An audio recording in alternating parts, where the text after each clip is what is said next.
तैयार रहने की जरूरत होगी। साथियों, डिफेंस अकाउंट्स डिपार्टमेंट हमेशा से ही अपने कस्टमर सेंट्रिक अप्रोच के लिए जाना जाता रहा है।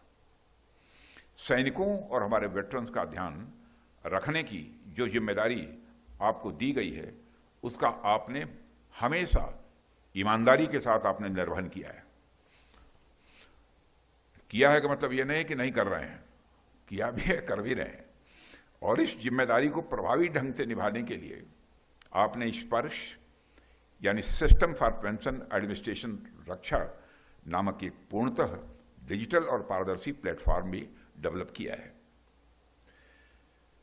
और मुझे कहते हुए खुशी होती है कि आज तक लगभग 32 लाख से भी अधिक रक्षा पेंशनरों को इस प्रणाली से जोड़ा जा चुका है। 32 लाख से ज्यादा। लाखों वेटरन्स को करोड़ों की संख्या में धनराशि पेंशन के रूप में भेजी जाती है। लेकिन अभी कुछ इसमें कठिनाइयां हैं, मैं जानता हूं, और उसका निराकरण करने की भी कोशिश की जा रही है। जब मैं अपने वेटरन्स के लिए इस तरह के प्रयास होते हुए देखता हूं तो मेरे जहन में यह आता है कि our strength is not just in the size of our defence budget, but in the size of our hearts and in the size of our gratitude for their sacrifice. साथियों, हमारे वेटरन्स ने देश के लिए अपनी जान की बाजी तक लगाई है। इसलिए इनके और इनके परिवार के लोगों के लिए काम करना तो मैं समझता हूं कि हमारा एक सामान्य कार्य नहीं है, यह हमारा धर्म है। ध्यान दीजिए कि मैंने यह कहा कि हमारा धर्म है, यह कोई एहसान या फिर कोई दान नहीं है, यह धर्म है। इसलिए मैं स्पर्श आउटरीच प्रोग्राम के लिए विशेष बधाई देता हूं, क्योंकि इसके माध्यम से आप वेटरन्स की समस्याओं को उनके डोर स्टेप पर जाकर सुलझा रहे हैं। साथियों, इसके अलावा मुझे यह भी जानकारी दी गई है कि डिपार्टमेंट इस समय 2 अन्य महत्वपूर्ण सिस्टम, कॉम्प्रिहेंसिव पे सिस्टम और सेंट्रलाइज्ड डाटाबेस मैनेजमेंट सिस्टम पर भी इस समय काम कर रहा है, जो फिलहाल कंसेप्चुअल स्टेज में है।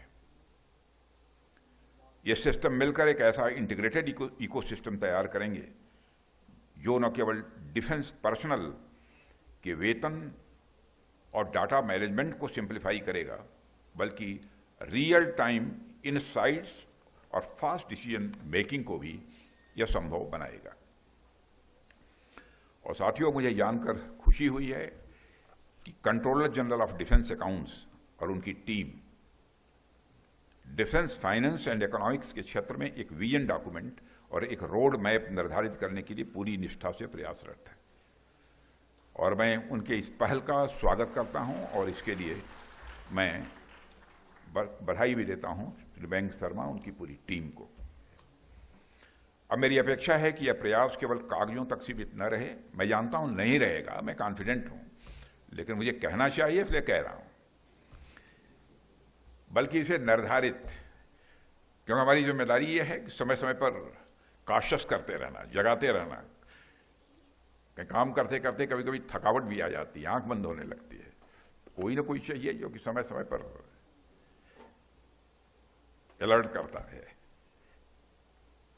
और इसलिए मैं कह रहा हूं कि इसको समय सीमा के भीतर इंप्लीमेंट करने की बात, ताकि यदि कहीं कोई अवरोध उत्पन्न होता है तो समय रहते हुए कोर्स करेक्शन भी संभव हो पाए।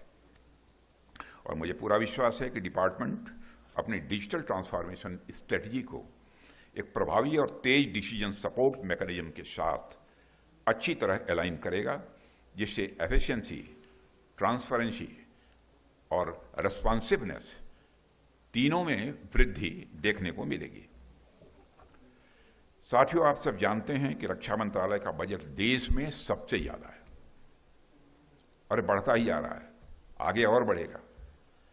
देश की क्या बात की जाएगा, अगर आप रक्षा मंत्रालय का बजट देखें, दुनिया के कई देशों की जीडीपी तक भी इतनी नहीं है।